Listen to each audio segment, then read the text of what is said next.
अस्सलाम वालेकुम। आज एक नया टॉपिक लेकर के आए हैं जिसमें हम ये जानना चाहेंगे कि ऑल इंडिया आयुष पीजीईटी में आखिरी वक्त में हम किस तरह से तैयारी करें। क्योंकि एग्ज़ाम सामने है, 10 के आखिर वीक में एग्ज़ाम है, तो ऐसी सूरत में अब जब डेट आ जाता है तो लड़कों को परेशानी होती है कि पूरा सब्जेक्ट है, हमको कितना पढ़ना है, क्या पढ़ा जाए, क्या छोड़ा जाए, किसको छोड़ सकते हैं, किसको पढ़ना इम्पोर्टेंट है, किसमें से ज़्यादा सवाल पूछे। बहुत सारे सवालात इस कदर दिमाग में घूमते हैं कि वो तैयारी करना मुश्किल हो जाता है या पढ़ना मुश्किल हो जाता है। तो इस तरह से बहुत उलझना नहीं है, बल्कि सबसे इम्पोर्टेंट ये है कि कोई नई चीज़ को पढ़ना ही नहीं है। वक्त बहुत कम है, मुश्किल से 13 दिन का वक्त रह गया है। तो अब ऐसी सूरत में कोई नई चीज़ को पढ़ना मज़ीद कन्फ्यूज़न बढ़ाएगा। इसीलिए बेहतर यह है कि मैं किसी भी नई चीज़ को पढ़ने से एहतियात बरतें। ठीक है, फिर क्या करें, पुरानी चीज़ पढ़ें, जो पढ़ चुके हैं उसी को पढ़ें। ठीक है, अब बार बार पढ़ें। इससे फ़ायदा क्या होगा कि जो आपने पढ़ा है पिछले एक बार दो बार, उसको फिर से पढ़ने पर आपका कॉन्फिडेंस लेवल बढ़ जाएगा। और कॉन्फिडेंस लेवल बढ़ने से सबसे अच्छी चीज़ होती है वो है कन्फ्यूजन, वो दूर हो जाएगा। तो आप एग्ज़ाम में बैठते हैं तो जो एक बार पढ़ा हुआ है, नज़र से गुजरा हुआ है, उसमें कन्फ्यूजन होता है। इसलिए हम मना कर रहे हैं नई चीज़ नहीं पढ़ने के लिए। नई चीज़ पढ़िएगा, एक बार पढ़े गुजर जाइएगा, उससे जब भी एग्ज़ाम में पूछेगा तो कन्फ्यूजन आएगा, क्योंकि वो बहुत ज़्यादा अच्छे से दिमाग में नहीं हटा है। तो ऐसी सूरत में रिवीजन इंपॉर्टेंट है। रिवीजन करेंगे तो जो पढ़ा हुआ है पहले का, उसमें मज़ीद कॉन्फिडेंस आएगा और निगेटिव मार्किंग के चांसेस कम हो जाएंगे। ठीक है, चलिए तीसरा पॉइंट ये हम कहना चाह रहे हैं कि रिवीजन के अलावा रोज़ाना पिछले इम्तहानात में पूछे गए सवाल को भी पढ़ना चाहिए। ठीक है, यानी हमको पीछे जो पीजीटी में क्वेश्चंस पूछे गए हैं, हमको उसको बार बार पढ़ना है और उसको रिवीजन करना है। आंसर को खुद से देखना है, जैसा कि पहले ही बताया है। आंसर को खुद से देखना है, उसके आंसर पर मन नहीं जाना है, लेकिन क्वेश्चन को देखना है, उसके ऑप्शंस को देखने हैं। ठीक है, शॉर्ट नोट्स पढ़ना है।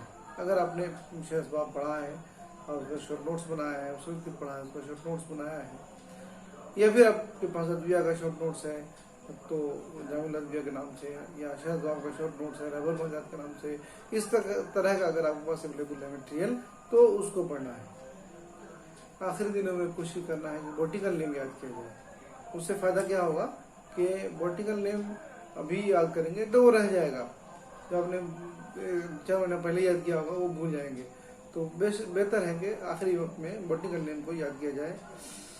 ठीक है, एक चीज़ और इम्पोर्टेंट है कि वो दोस्तों के साथ डिस्कशन करना। जो आपके साथी हैं, आपके ग्रुप में है और उसको पीजी एंट्रेंस देना है, उनके साथ आप लोग डिस्कशन कीजिए। ऐसे लोगों के साथ डिस्कशन कीजिए जो पॉजिटिवली इसको लेते हों और एक दूसरे को सपोर्ट करते हों। अक्सर ग्रुप में 2-4-5 के ग्रुप में ऐसे होते हैं, समझते हैं कि जो ओरिजिनल चीज़ है उसको छिपा के रखा जाए, नहीं पूछा जाए, डिस्क्लोज नहीं किया जाए, बाकी बस ग्रुप में डिस्कशन कर रहे हैं, इस तरह होता है।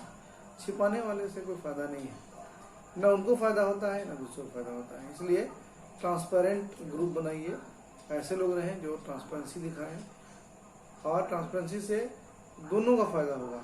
जो बताएंगे उनका अपना रिवीजन हो जाएगा और जिनको बताया जाएगा उनको पहली बार वो चीज़ समझ में आएगी, और डिस्कशन वाली चीज़ हमेशा याद रह जाती है। तो डिस्कशन कीजिए, और डिस्कशन जो है वो एक दूसरे को सपोर्ट के लिए करता है और उससे कॉन्फिडेंस बढ़ता है। ठीक है, कोई ऐसा लोग ना हो, ऐसा मेंबर ना हो जो आपको डिमोरलाइज करे, ये से बचना चाहिए। ऐसे अगर ग्रुप में लोग हैं उसको अवॉइड कीजिए, उसको दूर कर दीजिए, बेहतर है।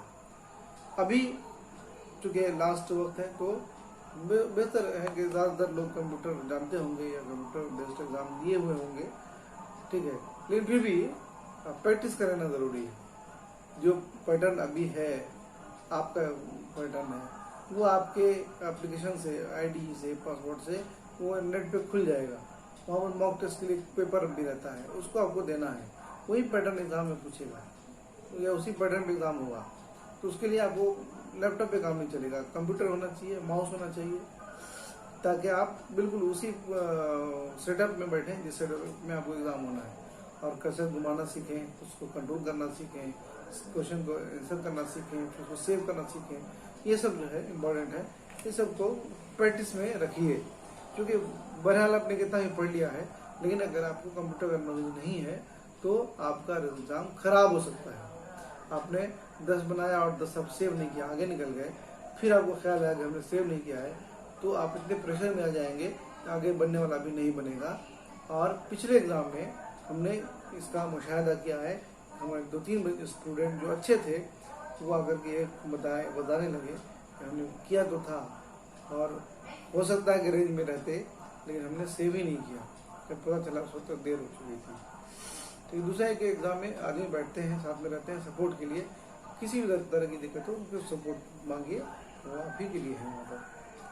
ठीक है, चलिए आखिर में सबसे इम्पोर्टेंट है कि अपना मॉरल हाई होना चाहिए और कभी ये नहीं लगना चाहिए कि हमारी इस बार तैयारी कम है, अगली बार तैयारी करके जाएंगे, ऐसा नहीं सोचिए। तैयारी यही बार है और इसी बार होना है भाई। आपको एक ही सीट लेना है, एक ही सीट क्लियर करना है, तो आपको तो एक सीट रखा हुआ है, इसलिए आप फुल कॉन्फिडेंस से जाइए और ये समझिए कि एक सीट मेरा है, बाकी के लिए इतना कंपटीशन है। ठीक है, चलिए इतना जो मतलब इन्फॉर्मेशन है, गाइडलाइन है, उसको फॉलो कीजिए आखिरी वक्त में, इंशाल्लाह ये फायदा करेगा। अभी पढ़ी हुई चीज़ अगर याद नहीं रहती है तो फ्रस्ट्रेट नहीं होइए, इत्मीनान रखिए, एग्ज़ाम के दिन वो चीज़ आपको याद आ जाएगा।